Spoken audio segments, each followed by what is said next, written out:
Okay, good morning, students. I still think few students are yet to join, only 13, 14. You were having some class before this? Let me see the timetable. Yes, Dilip sir class. Okay. Okay, in the meanwhile, we can just see what we did in last lecture and then we can start our lecture, right? So last lecture, last two lectures were about the biosafety and lab safety that we discussed in detail, that why lab safety is important and what are the different uh, dangerous things in the lab that we need to be careful of, and what are the important documents in the lab that we should read, such as MSDS.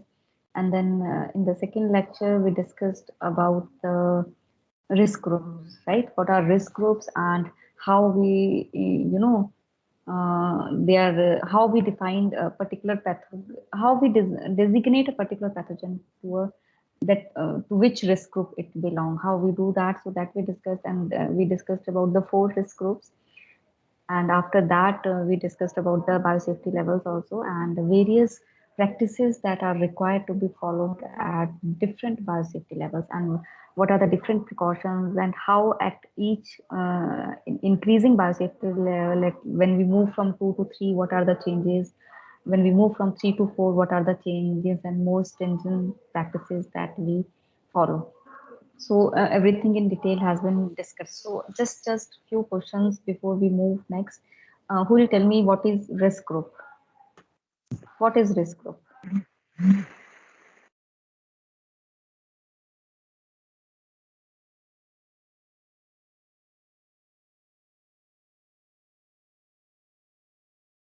How do we know what are the factors which are mentioned in a particular risk group?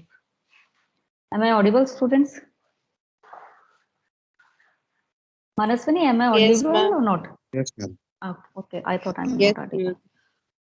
Yes, Devanshi, what is a risk group? Come on, quickly. Ma'am, it is according to the National Institute of Health. They are the group of Mm-hmm. risks. Ma'am, am I audible? Yeah, you're audible. I can hear you. Please go on. Yes. Related to any risk, and the factors are factors which are there based like pathogenicity of the organism, mode of Mm-hmm. transmission and post range, um, availability of effective treatment and preventive measures, like for example antibiotics and vaccines. Okay, fine. The Fine, Devanshi, that's all. Thank you. Okay, so that was about the risk group. So who will tell me that how risk groups are related to biosafety levels?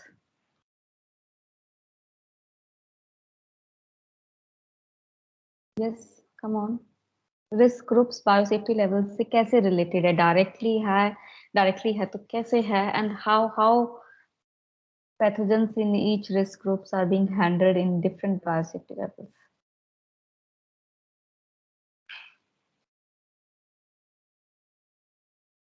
मैंने आपको एक assignment भी दी थी कि you'll make a list where you'll mention the name of the pathogen in each biosafety. Just a moment.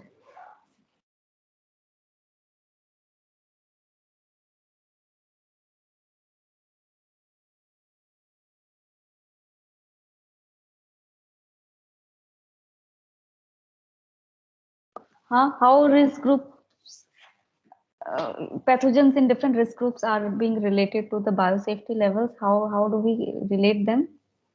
Nehal, give me the answer. Shakti, answer. Yes, ma'am. Am I? Unmute yourself, Shakti. Yeah, yeah, you're audible. Yes, ma'am. So they are directly related. Like as the number of risk group increase, like risk group 2, 3, so the biosafety Mhm. level also increases. Oh, Yes, yes, Shakti, you're right. So, as the risk group of a pathogen increases from 1 to 4, the biosafety level also increases from 1 to 4 simultaneously, right? So, can someone tell me that why at level 3 and 4, the, overall examination of the people who are working with those kind of a pathogen is also mandatory.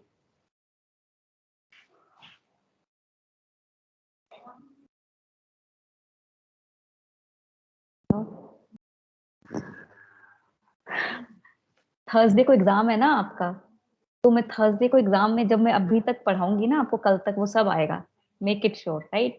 And I will make sure कि आपके cameras on हो जब मैं exam लूँ. And I might take a oral exam also for all students. I will design some questions for each one of you and I'll ask you to switch on your camera and then answer those questions. So please prepare for your exam.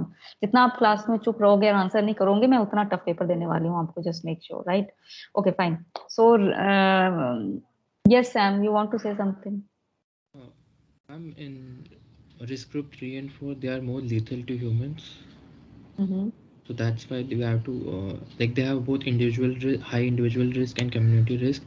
That's why it's required to check whether the scientists are infected while they're if they're Yeah, infected. that is required. Yeah, also see, before one should start working on such pathogen, the overall health of the examination of the health of the person is important, because if some people are immunocompromised, some people have a weak immune system, some people have some kind of a conditions that they are already going through.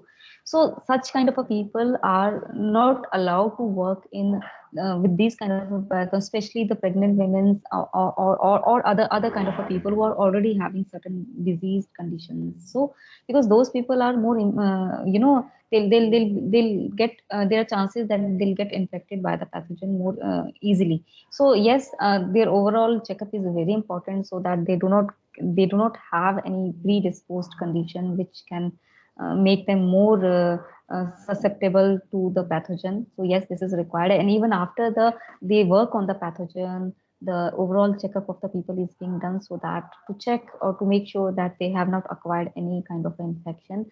Sometimes the vaccination is also being recommended if the vaccination for that pathogen is available. So we do that, right?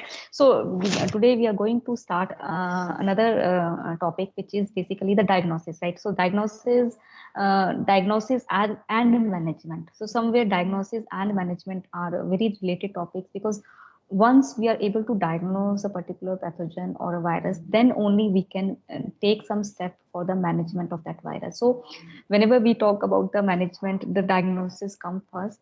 So diagnosis is usually the first step towards the effective management of any pathogen. So today we are going to talk about the diagnosis of plant viruses. Though the diagnosis techniques are usually the same, but yes, there are few techniques for diagnosis which are used different for the human or animal viruses. Otherwise, there's a serological diagnosis, there's a molecular diagnosis, and serological is ELISA-based diagnosis that we use. Molecular is the PCR or a real-time PCR, or there are different types of the PCR which are available that we do. And then we do microarray also, we do the blotting also. For the diagnosis, sometimes electron microscopy is also being used. So different techniques are being used, and we are going to discuss these techniques, right? So we all know viruses are very small. We cannot see them with the naked eyes. We need there are around up to 200 nanometer. So we need a electron microscope to see these viruses, right? These are very small as compared to the bacteria or fungi, which can be visualized through the normal microscopes. But to see the plant viruses, we need a transmission electron microscope, and we cannot see them under the light microscope or a compound microscope even, right? So we all know tobacco mosaic virus was the first virus which was recognized many years ago, yeah. And we all know why we know that why we want to study viruses of a plant or a human, because they're causing losses. Humans, they are causing deadly diseases. There's a high mortality rate or a morbidity rate in some cases.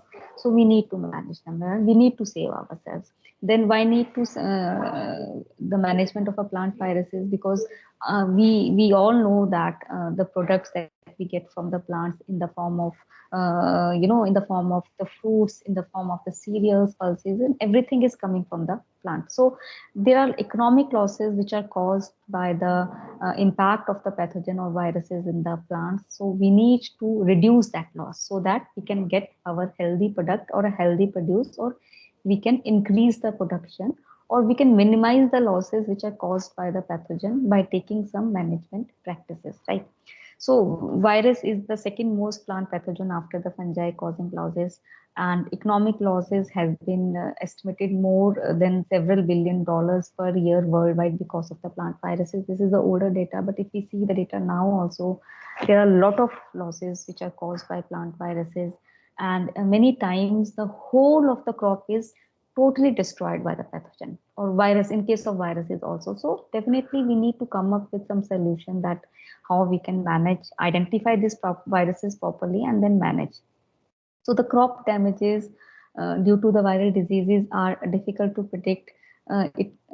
It depends upon the region where the infection is occurring, or virus strain, or the host plant cultivar variety, and the time of the infection.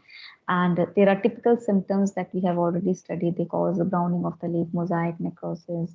There's a mottling. There's a stunting of the plant. There's a vein clearing. There's a vein banding, misshapen fruits and crops, products are there, right?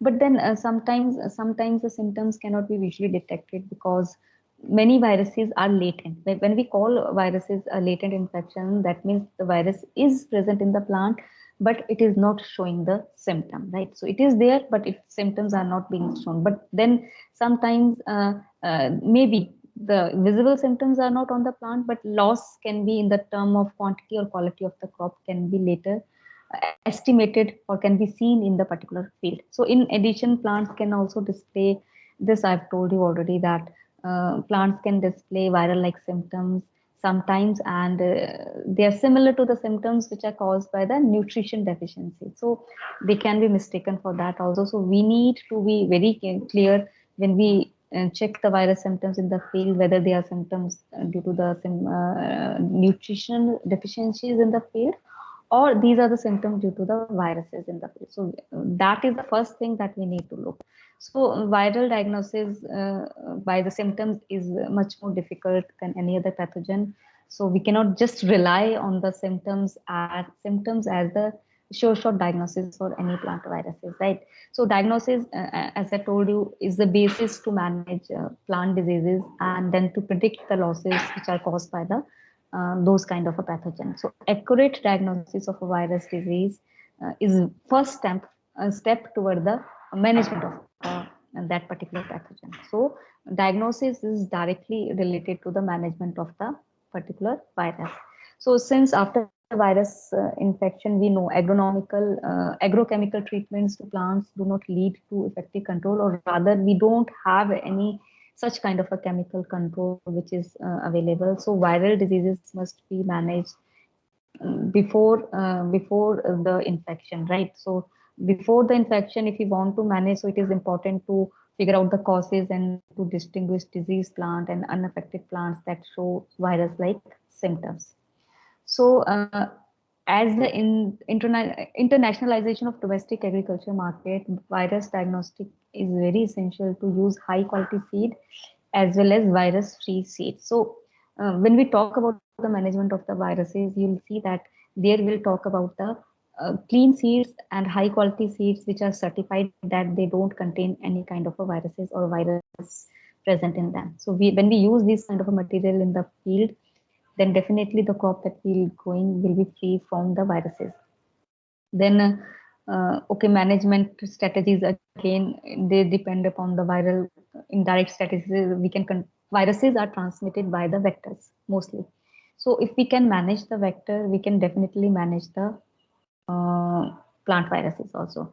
So the methods for detection and identification of viruses are very critical in virus disease management, and the detection method should be more convenient, effective, specific, and proper, so that a proper diagnosis we can get at the beginning. So broadly, when we define or when we categorize the detection methods, there are serological methods and there are molecular methods. So serological methods are based on the antibodies or anti-sera that we develop. On that basis, like we do a serological ELISA-based testing in a COVID-19 virus, right? Similarly, there's a ELISA kits which are available for a plant viruses also in the market. There are kits available, so we can get those kits and we can check the samples, that whether they have a virus in them or not, right? So serological detection system, they use specific antibody which is being developed in animals in response to the antigens, and viruses can be detected if viral antigens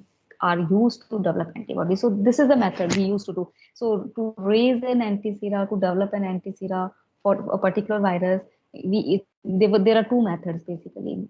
One was, which is the earlier method, that you purify the virus and then you use it, you purify it, and then you inject in the rabbit, and then after some time you bleed the rabbit, and you take out the blood and let it settle down. The anti-sera, the serum which we get in the end contains the antibody, and then we'll use purify it further and will be developed in the form of a kit. These days, the method that we use is, since we know the coat protein is the antigenic region in the viruses, so all we need is a coat protein. So we have a recombinant coat protein based method. We express this coat protein in a particular vector. We the lot of protein is being produced in expression vector by use. There are special expression vector for that, right? So, and then we purify this protein and then we inject in a rabbit further. Again, if we are talking about polyclonal, we inject in a rabbit. If we do in a monoclonal, we go for a mouse also, right? So rest of the method is the similar, that you collect the blood after 2-3 months, after number of the shots of the purified form of a protein that you inject in the rabbit, and then you bleed the rabbit and you collect blood and then let it get separated from the serum gets separated from the blood, and then it is further being purified by a number of the methods. So this is how we generate the antibodies for the plant viruses also, and these are available in the market in the form of the kits also. So yes, these are readily available and being very regularly used in the referral labs for the diagnostics, right? So many serological methods have been reported, including enzyme-linked immunosorbent assay. There is a tissue blot immunosorbent assay. There is quartz crystal microbalance immunosensors, also a different kind of a methods, but most commonly that we use is the ELISA. There are different types of the ELISA, so that I'll discuss you in the practical class more detail, because in practical also we have a diagnosis of plant viruses. So where I'll discuss, we have a direct ELISA, we have an indirect ELISA, we have a sandwich ELISA, we have a double antibody sandwich ELISA. So there are different types, so that we're going to discuss in that topic. Today we are just focusing on the methods which are used for the diagnosis, right? So common ELISA, they are performed in a polystyrene plates which can bind, which are capable of binding antibodies or proteins with the association of enzyme substrate reaction, right? So it's an enzymatic reaction basically. So in order to get an accurate and reproducible result, the enzyme substrate reaction, they need to be optimized timing and development conditions. So a particular protocol is being standardized for each virus antibody which is available, right? So this has been a very popular assay to detect plant virus within the plant material or insect vector and a seed. So Clark and Adam was the first person who developed this ELISA for a plant viruses. And the level of infection is measured in the form of a optical density. We have a ELISA plate reader which comes, so we put our plate in that and it gives the reading in certain numbers, so we can calculate the titer of the virus or amount of the virus infection which is present in a particular sample. So that can be, there are certain calculations for it which I'll show you in the practical. So what is the principle? It is a biochemistry technique and a wet lab technique. It involves the detection of an analyte, which is the specific substance whose presence is being quantitatively or qualitatively analyzed in a liquid sample by a method that use liquid reagents during the analysis. So there are a number of steps that we use, right? First, you pour your antigen in the polystyrene plate, it binds to that plate. Then there are a number of washing steps. After that, you put your enzyme in the plate again, or enzyme bound secondary antibody which is bound to the enzyme. So there are a number of steps. There's a blocking step also in between. So number of steps जो हम practical में करेंगे, अभी नहीं करेंगे, ठीक है? Then advantages are that it is sensitive and large number of samples can be examined at the same. 96 well की एक plate होती है, तो उसमें भी अगर आप side wells छोड़ दो तो अंदर number of samples can be tested at one time and very easy technique. You just need to prepare the extract of the sample in a buffer, and you need to load that sample, and number of the steps are being followed, right? So little amount of antibody for detection of diseases and process can be semi-automated also sometimes. So specific antiserum has been developed against number of the viruses, and this technique has been used for detection of lot of viruses, many plant, almost for all plant viruses, antibodies or these kinds of kits are available in the market. A large amount of sample for ELISA is needed for capturing antigen of interest from the sample compared to sample requiring for molecular. Yes, for that it's a different, because molecular we are going for a DNA, so very small amount of a DNA, maybe 2 nanogram or 4 to 5 it is required. Here we prepare the extract. We go from a crude extract. We'll get a leaf. We'll prepare extract in a buffer, and that is directly being used. So since it is an antibody antigen based assay, availability of antibody properly responding against the target antigen is regarded as a very important factor. So this is a proper antibody should be available. And sometimes there's a misdiagnosis also due to the false positives, which is due to the cross reactivity within the certain samples. So yes, some cases it does happen, because antibody used in ELISA can respond to many strains. There are some different reasons for it. So therefore, strains of a virus very related cannot be differentiated correctly by ELISA. It will say that it is a prunus necrotic virus. Yes, it can be differentiated, but if there are strains which have a very little differences in the genome, so they cannot be differentiated by this method. Okay, cross reactivity is a major problem in ELISA, and many times it happens that there's a cross reactivity. So it is the reactivity of an observed agent which initiates reaction outside the main reaction expected, right? It is not only binding to its proper interest जहाँ पे वो bind होना चाहिए, but outside that also it is some kind of a binding is being there, right?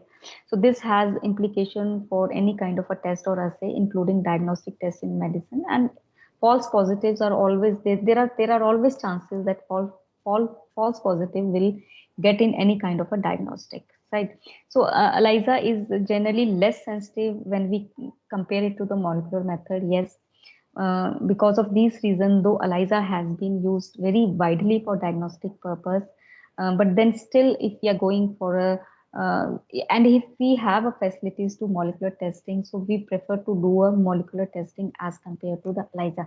But if number of samples, for example, I have to test like 200 plants for the viruses, so definitely for 200 plants I cannot go for a PCR because a lot of reagents will be required. So first what I'll do, I'll go for ELISA.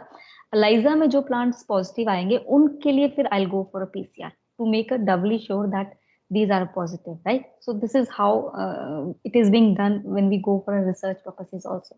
If we have a small, if I just have a 5 to 10 samples, so I'll say, okay, fine, I can go directly for the PCR. I don't need a ELISA, right? Because ELISA kits are also not cheap. They around for a 40 to 50,000 kit will give you 100 reactions or maybe 200 reactions sometimes. So definitely it is also not a cheap, but it is cheaper than the PCR methods, right? So it is thought that the alternative tools to be employed, definitely we all are relying on the molecular methods these days.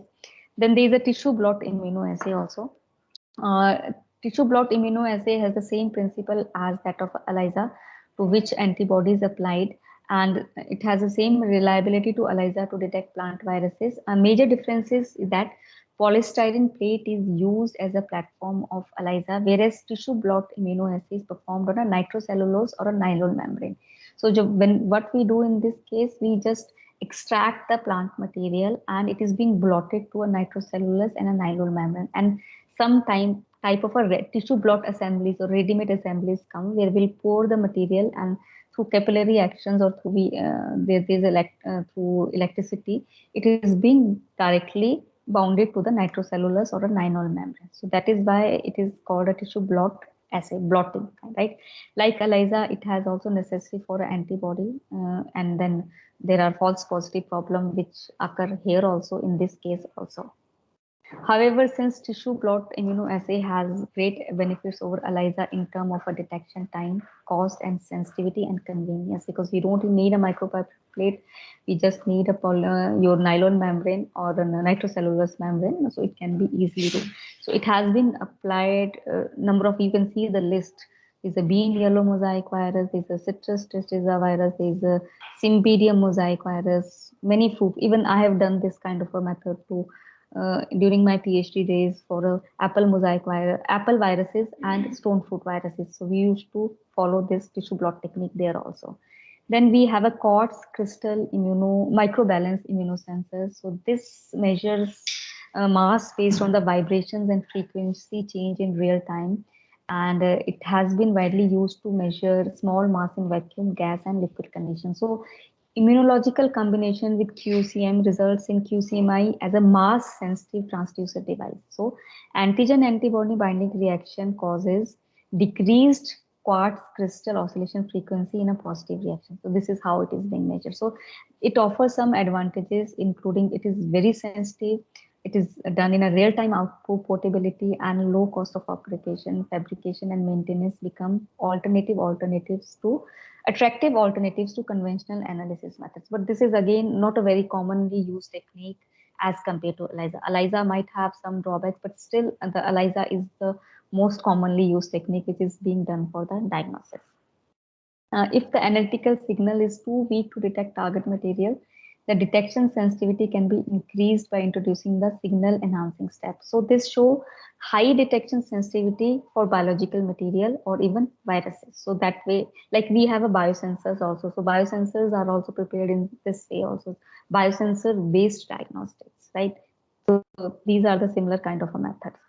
Then coming to the real methods and methods which are more specific and definitely the sensitive also. Yes, there is a false positive or something false negative provision here also that it comes, but still the more sure shot methods or more accurate methods that we use these days is the PCR and the reverse transcription PCR. So reverse transcription for the RNA virus, otherwise it's a polymerase chain reaction. So last lecture we have already discussed that in this technique a number of copies of DNA sequences, a particular DNA sequence is being generated through a thermal cycler, through a series of a stepwise process basically. So prior to initiation of each new round of a DNA amplification, so DNA is being denatured. There's a three-step: denaturing, annealing, and extension. So we all know this, so I'm not going to discuss you with the PCR basics. So this is the denaturation, annealing, and extension, right? So what I want to discuss you with is basically the types. So RT-PCR, as I told you earlier, also detection of RNA virus. So reverse transcriptase is an enzyme. So one step more is being added to the PCR. So again, number of viruses, you can see PVS, potato virus X, potato leaf roll virus, potato virus S, number of viruses. These methods have been used and being standardized, right? Again, okay. In addition, RT-PCR to detect RNA virus was used for quarantine purposes. Also, this is being used. So this is being used everywhere. Now, multiplex PCR. So multiplex PCR is very interesting and very common method, which is being standardized for many viruses here. So what happened in this, that two or more viruses can be identified in a single PCR reaction. So it is called a multiplex PCR. So definitely it requires several specific primers to detect over two viruses or two pathogen. So there are a number of viruses for which it has been standardized. So what happens in a traditional PCR? Traditional PCR में हम क्या करते हैं, एक set में जब हम use करेंगे तो एक वायरस को ही हम आइडेंटिफाई कर पाते हैं, right? And then for number of viruses we have to go for a number of the PCR reactions. Multiplex PCR में क्या करते हैं, will add everything, like in one you will add the primers for virus 1 also, virus 2 also, and virus 3 also, provided there are certain conditions for this. When we design the primer, we'll discuss that. So in one go, primers designed for all primer pairs, they has to be optimized so that all primer pairs can work at the same annealing temperature, right?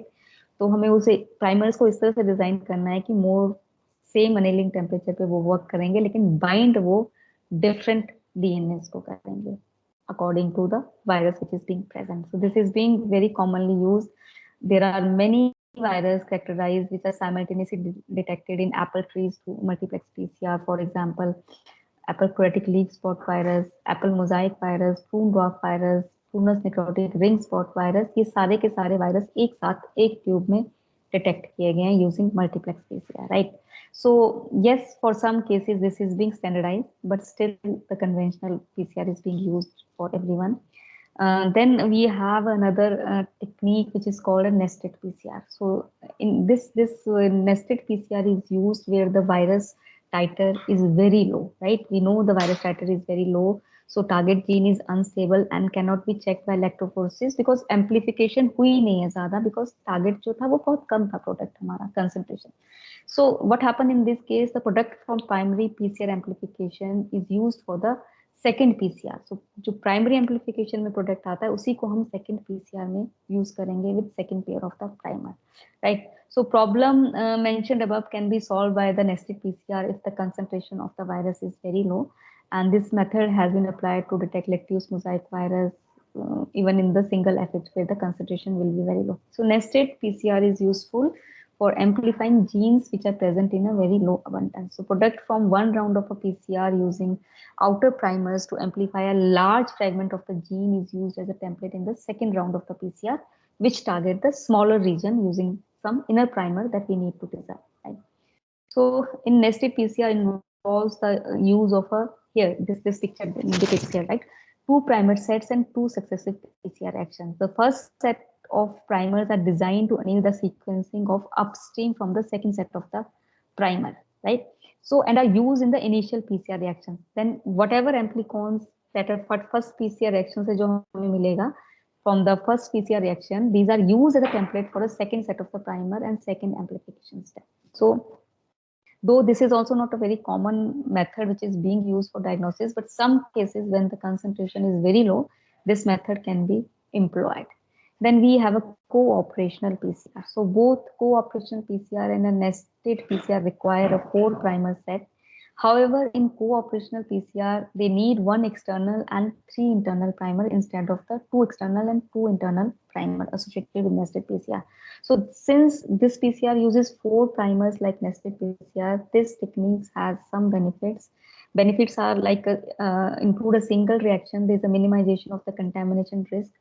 It is more sensitive, similar to the nested PCR. Detection again in the real time, and then it can be coupled with the dot plot hybridization also. So in additional, cooperation PCR can avoid false positives which are shown in the nested PCR. So this is its benefit over the nested PCR that can be used.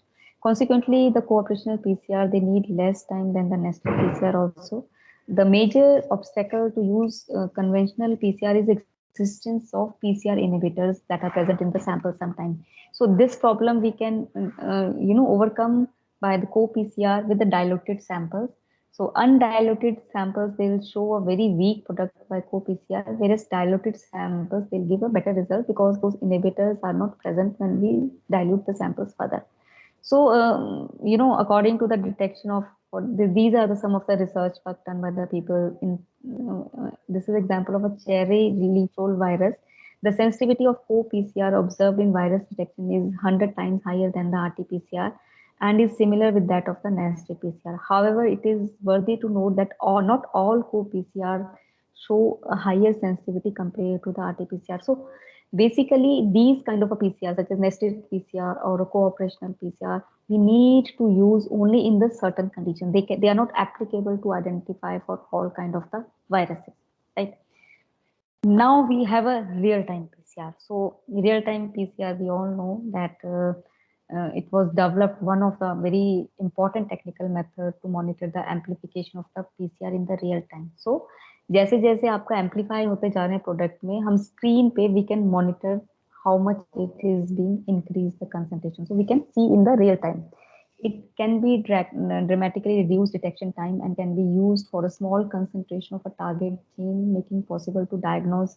And because we don't need a gel electrophoresis, conventional PCR, what we do, we run a PCR, we know the PCR is being run, but in the real time, we cannot view how much it is being done or it is being done or not. We need to run a gel electrophoresis to check that. But in the real-time PCR, we just monitor it live, that it has been done, it has been being amplified, so we don't need any gel electrophoresis after that. But then the real-time PCR is more advanced tool. The probes which are being designed and that other dyes such as polymerases and other things that we use are very costly. And these are not being very commonly used in plant viruses. Only for the research purposes we use about them. For normal detection of plant viruses, we don't go for the real-time PCR. Then yeah, again, see, disadvantage is that this is highly expensive equipment. So real-time PCR का ही cost around 25 to 50 lakh के बीच में होता है. ये equipment भी बहुत costly है. So not all people or all labs are having this kind of a equipment. So this is not being done routinely for detection of the plant viruses.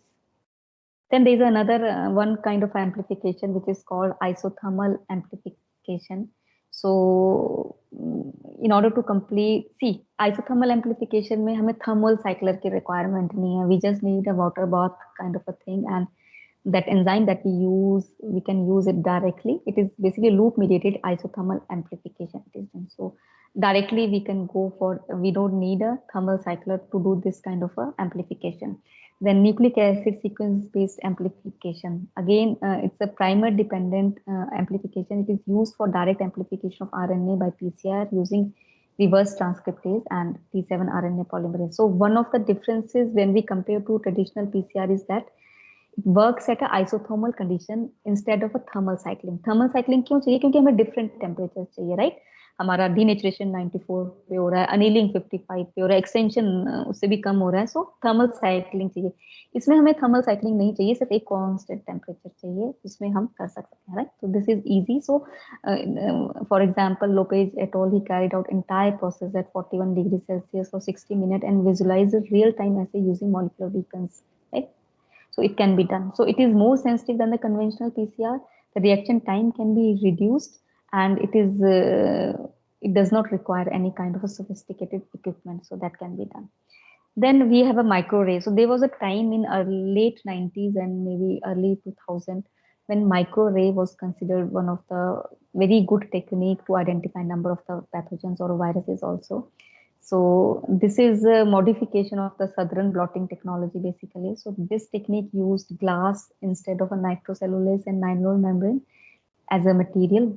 Here we'll bind our probes, and again there are a number of chips which are available in the market or which can be designed by some kind of a industries or some people who are working on this, and we can put number of probes in one chip. So number of the pathogens or number of viruses in one particular sample can be identified in one particular group, right? So that can be done here also. The most drawback is the cost also here, because the highly sophisticated processing machine for spotting probes and reading reactions. And this is one drawback, that a proper machine is being required for that spotting and all those things. So it is still not very common. The other problem is the construction of oligonucleotide to be hybridized to target DNA in terms of specificity and sensitivity. So because of those, it has not been very widely used, but still a lot of research is being done in this. But yes, in some viral pathogens, it has been used in some of the research. Again, this method was used to detection of potato viruses, such as number of potato viruses. Then, but we need to develop a chip first, and then we can use it for the detection methods, right? So these are some of the methods which are being used in plant virus detection. And the commonly used methods are the ELISA, different forms of ELISA. Tissue blot assay is also commonly used when we have a number of samples, and the PCR. Like these are the commonly used, but then the most sophisticated one, like real-time PCR, is used only in the research purposes. And then the multiplex PCR we sometimes use when in one particular tree we are expecting number of the pathogens in one go. Like for example, the stone fruits and pome fruits, they have a number of 10 to 15 viruses present, common viruses. So in those cases, we can standardize the multiplex PCR, but still not very commonly used, right? So these are the methods that are being used for the diagnosis, and the most cheapest one is the ELISA. And if we talk about the most costliest one, is definitely the real-time PCR that we don't go very often in the regular research experiments. It is being only done when we are working towards some goal or to some research that we are doing where it is required. Otherwise, we don't go for a real-time PCR for the detection of the plant pathogen, right? So this is all for the detection part one, where we talked about the plant viruses. And in next detection methods, we'll discuss about the human viruses, and we'll see how there are some of the methods which are different for the diagnosis for the human viruses. So this is all from my side. If there's any question, please ask your questions. In the meanwhile, I'll post one assignment question also.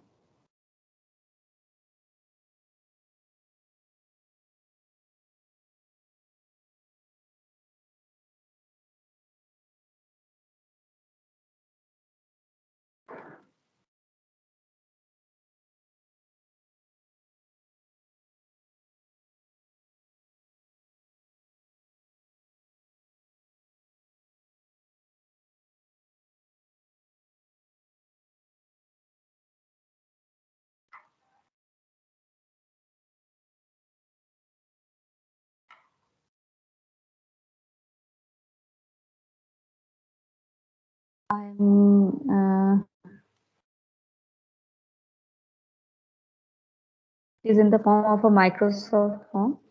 So you just submit your question then and there only. And please, students, when I ask these questions, I want your own words. Don't just copy paste it from anywhere. Just whatever 5 lines from this lecture. That's it. Nothing else. I've asked a simple question and I want just 5 lines from this lecture. What have you written?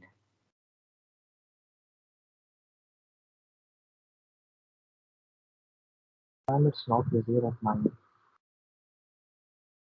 Just a moment. It is getting Now it's published. It should be visible now. Yes, please, all of you do this. Sometimes I see many students, maybe 1 or 2 students, they like in some cases I've not seen Atoiba, or in some cases others. So please just try to do these questions, because at the end I'm going to check them and I'm going to give some marks for a class. This is your class representation basically. So there are some marks for that also. So they will be combinedly given at the end. Please don't leave them. And someone is absent also today, I guess. Athoiba is not there. What happened to Athoiba? Last week also he missed some of the classes, other teachers were saying. Yes, Adhish, any contact with him? No, ma'am. Ma'am, he attends some classes and some classes he misses. Okay, fine. I'll talk to him. Sure. Yes, ma'am.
Okay, in the meanwhile, please switch on your cameras also so that we can have attendance.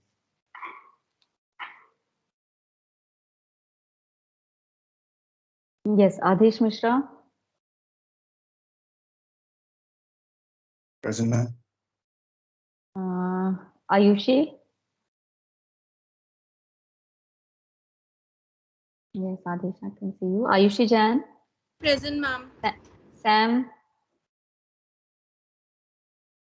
Devanshi. Present, ma'am. Ishita. Janvi. Present, ma'am. Manaswani. Ma'am, Ishita present. Yeah, Ishita. Ma'am, I Manaswani, joined yes. because I had some network issues. So, but I It's fine. joined like a bit. Okay, Thank no you. issues, Manaswani. No issues. Namrita. Nehal. Present, ma'am. Present, ma'am. Nehal. Present, ma'am. Rupal. Sahiba. Sanjana. Shakti. Present, ma'am. Present, ma'am. Shivani. Yeah, Rupal, I saw your message. Yes. Tanvi. Ma'am. Tritev. Present, ma'am. Vivek. Yuvraj. Present, ma'am. Yukta. Present, ma'am. Okay.